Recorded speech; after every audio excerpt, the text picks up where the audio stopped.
Amahoro cyane ni Pasiteri David Ndikumana, ego asanzwe ari umusangwabutaka w'u Burundi ari muri Australia.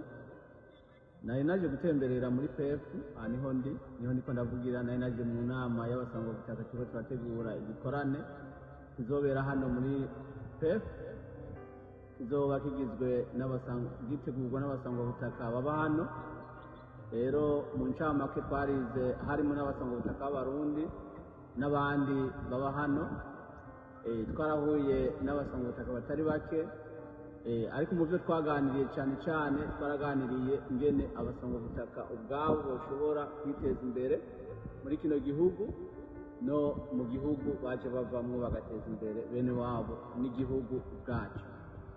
Mu byo twavuganye byinshi harimo gukorera Imana, harimo kugira imigambi mito mito, harimo abantu gushyira hamwe bakagira ubumwe, harimo kugirana imigenderanire n'abandi Barundi n'abandi ba Australia n'ayandi mashengero, harimo ku by'ukuri kwiga ugaruka rukaja ku mashuri. Ibyo byose ni ibintu twari tuvugana byo dushobora kugenda dukora mu minsi iri imbere.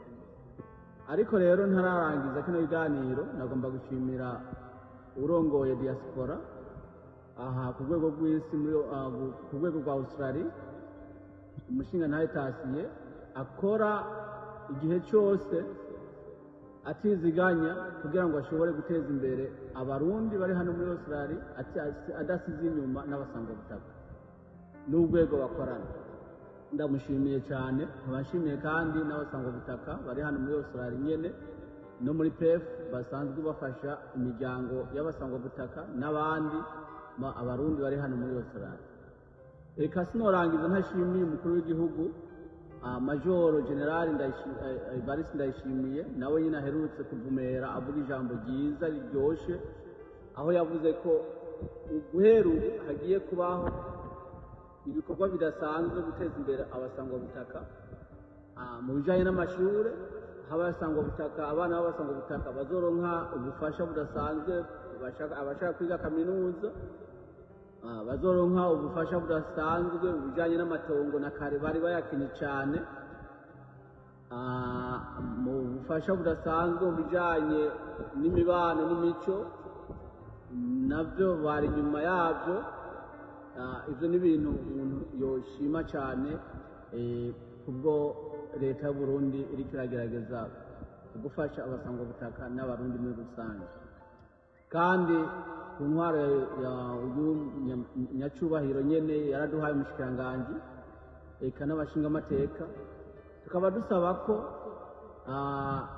ibikorwa byinshi byobandanya bikorwa kugira ngo abasangwabutaka nabo b'Abarundi bashobore kwiyumva ko ari imvukira, ko ari bene igihugu, ntibiyumve ko ari akavantara n'ingenzi. Kuko kubaho udafise aho uba, udafise aho urima, udafise aho usoroma, udafise icyo wambara abana batiga, ubaye mu kwihebura, udafise ibyo ushobora gufungura, ni igikorwa, ni ubuzima budasanzwe kandi bubi udashobora kwivuza, kuko umuntu yivuza kuko afite amafaranga. Hamwe n'ibyo rero turizera ko imbere ari heza, na burya umukuru w'igihugu yabihagurukiye na leta asanzwe arongoye.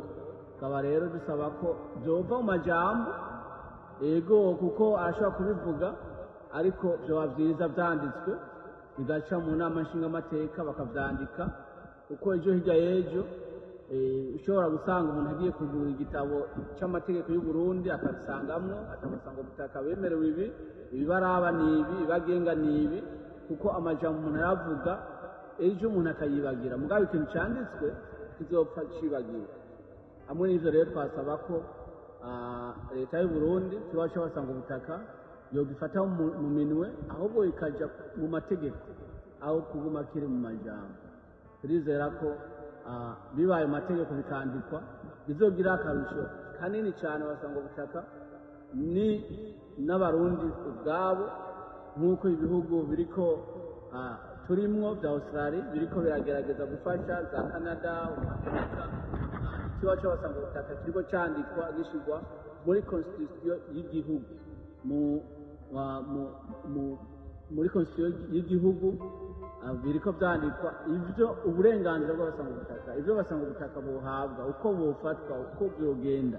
Ivyo rero biha icizere abasanga ubutaka, biha icizere abarundi, biha icizere amakungu, kandi bigaha icizere abana b'abasanga ubutaka n'abana b'abarundi bose bagakura biyumva mu igihugu cabo ciza cane. Murakoze. Imana ibahe.